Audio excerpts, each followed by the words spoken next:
Family, the most important thing in anyone. Family is your strength. And certain old values I cherish. The head of the family today is my Noda. He is my cousin, General ABHIJIT DASGUPTA. Even today, at my age, he is 89 years old. If I have to do something, I'll call him up. Noda, I'm doing this. I'll ask. I remember first time I went to Delhi. He was then posted in Delhi. I think he was a brigadier then. Yeah. I used to smoke those days. So I went to Noda and said, Noda, I need your permission. I need permission to smoke. So I used to smoke the Indian brands. The next day, he from the army canteen, he offered me better cigarettes. If you have to smoke better brands. So he never said no to me, but I feel it is my duty to seek his permission. Another cousin of mine, the eldest, Bhagda. I don't remember seeing him ever unless you fall sick. If you fell sick, he'll be the first man to come and the last to go. The day you get well, he'll vanish. He was that kind of a person. He'll stand by you in your hour of need. So, family is extremely, extremely important, and especially I'm grateful to certain values that have come down. My son and my daughter, the way they look after us,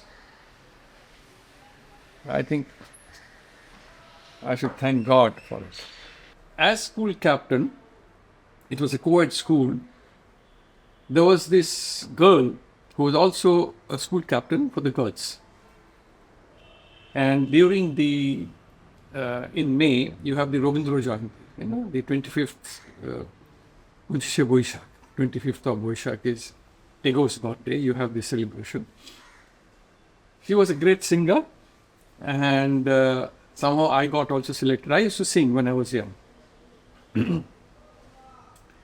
And there I met this school captain, girls section. And we became great friends. Later on, she became my wife.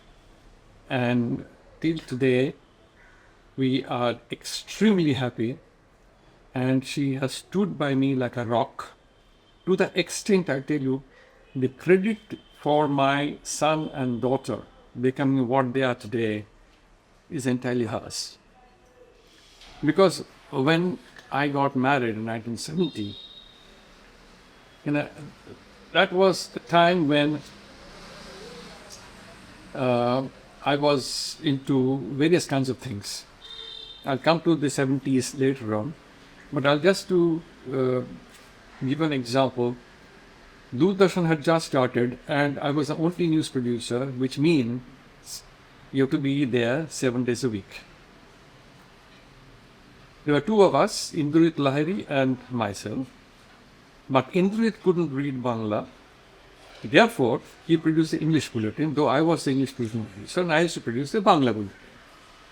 And those days we didn't have news reporters, so we had to go out for news coverage, edit, and produce the bulletin, which necessarily meant that you go to office at 9 o'clock in the morning, or a little earlier, and come back around 10 o'clock in the evening, 7 days a week. And this 7 days a week continued for about 5.5 years. And when you do something good, what happens is your bosses take a liking on you, and they entrusted one after another, various kinds of other programs, on me also. So eventually I landed up with 7 programs plus news every week, which meant 4 days in a week I wouldn't return home, I'd be editing the whole night.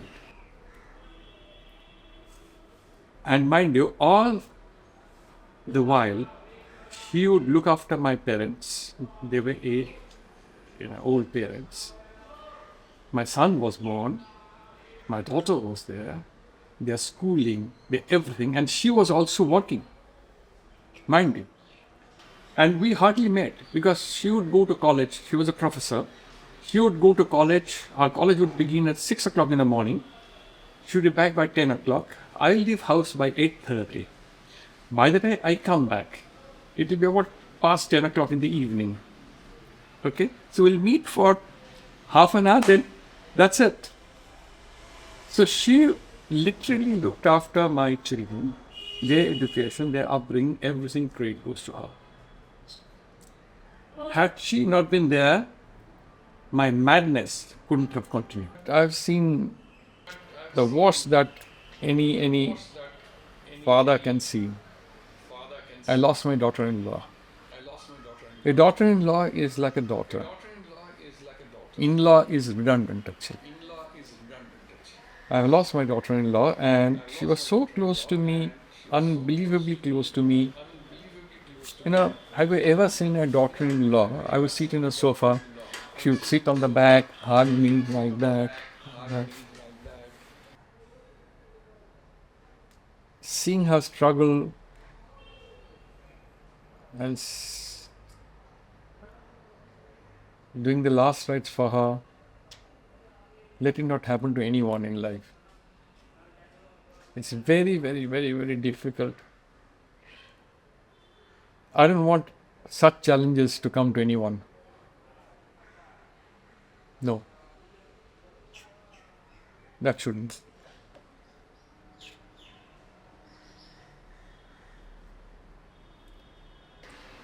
You know, I run this BSI Dasgupta Breast Cancer Trust for Young Women. In our country, unfortunately, you have free healthcare centers. You have hospitals where they give you free treatment. But the doctors and the hospitals are overloaded. So what happens if a stage 4 cancer patient goes to a hospital and given a date after 6 months or 7 months?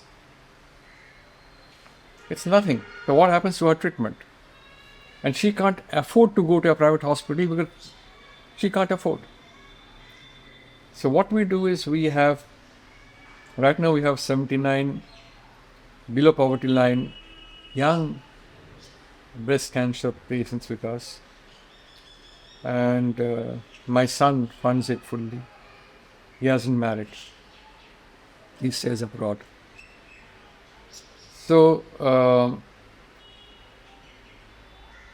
we have named it Tanushree Dasgupta, and that's how we want to remember her. Even the last day she smiled before going away.